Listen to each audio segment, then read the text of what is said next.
जी आपकी तरफ चलती हूँ, लेकिन फिर भी मैं ये कहूंगी कि जो अवार्ड्स जो मिले हैं मोदी जी को, तो चाहे वो उन्हें मिले हो चाहे किसी को, आजकल के जमाने में अवार्ड मिलना कोई खास बात नहीं है। और जिस तरह के अवार्ड्स मिलते हैं उस पे तो आप मैं मोदी जी की बात नहीं कर रही, इससे कहीं ऑन होल किसी भी फील्ड में जो अवार्ड्स मिलते हैं, चाहे वो हमारी जर्नलिज्म फील्ड में ही अक्सर लोग लिखते हैं अवार्ड विनिंग जर्नलिस्ट, तो वो इसका मतलब है आरजू जी, आरजू जी, आरजू जी, आप यकीन मानिए, आप इंडिया की तरफ से कितनी भी बेहतर बातें कर लें, आपको भारत रत्न नहीं मिल सकता। अवार्ड बिके हो सकते हैं, लेकिन हाईएस्ट ऑनर नहीं बिक सकता ना। मुझे भी शायद पाकिस्तान का नहीं मिल सकता, मैं कितनी भी पाकिस्तान के लिए अच्छी बात कर लूं, पॉजिटिव बात कर लूं।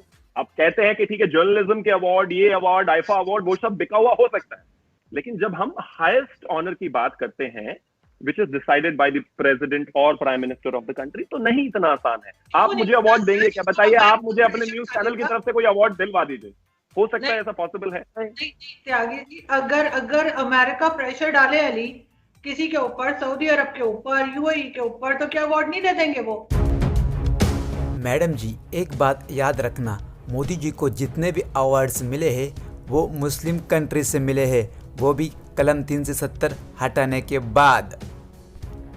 वीडियो में आगे पाकिस्तानी पत्रकार भारतीय पत्रकार से पूछती है कि नरेंद्र मोदी हर बार पाकिस्तान की बात क्यों करते हैं। इस पर भारतीय पत्रकार ने शानदार जवाब दिया। वीडियो पूरा देखिए और मजा लीजिए।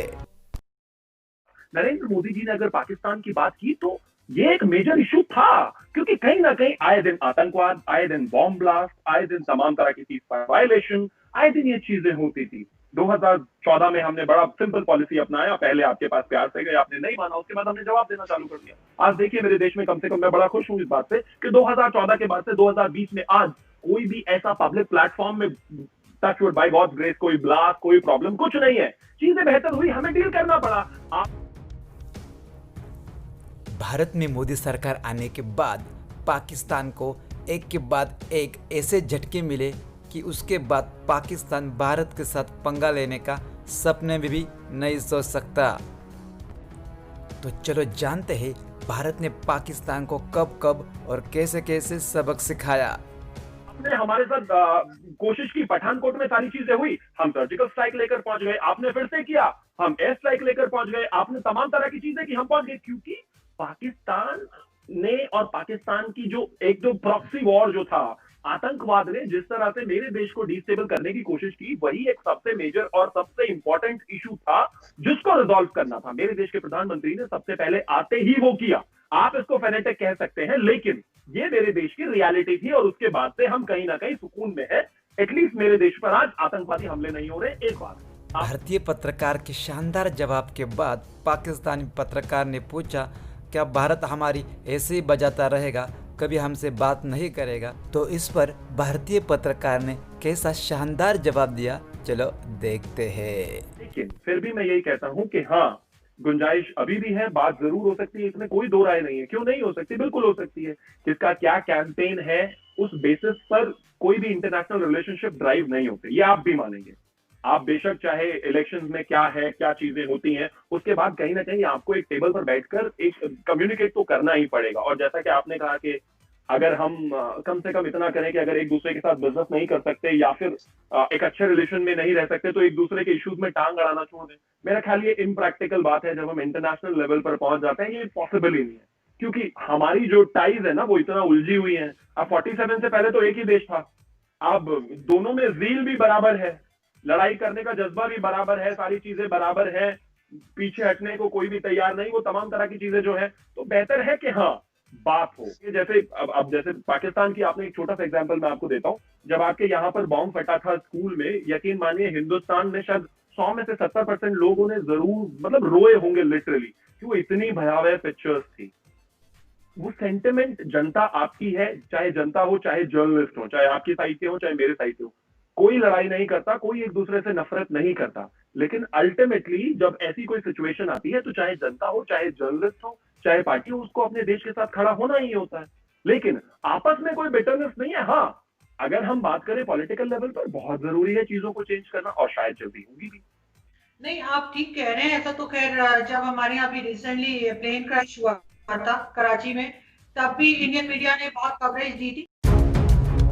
इस वीडियो के शुरुआत में इस मैडम जी ने कहा था कि मोदी जी को जो अवार्ड दिया है वो अमेरिका के प्रेशर में दिया है या खरीदा गया है। मैडम जी, अगर आप में हिम्मत है तो वीडियो देखिए और जानिए कि मोदी जी को कितने अवार्ड मिले हैं। अमेरिका ग्लोबल गोलकीपर अवार्ड सितंबर 2019। प्रधानमंत्री नरेंद्र मोदी को अमेरिका में ग्लोबल गोलकीपर अवार्ड से नवाजा गया। पीएम मोदी को ये अवार्ड स्वच्छ भारत अभियान के लिए बिल और मेलिंडा गेट्स फाउंडेशन ने न्यूयॉर्क में दिया।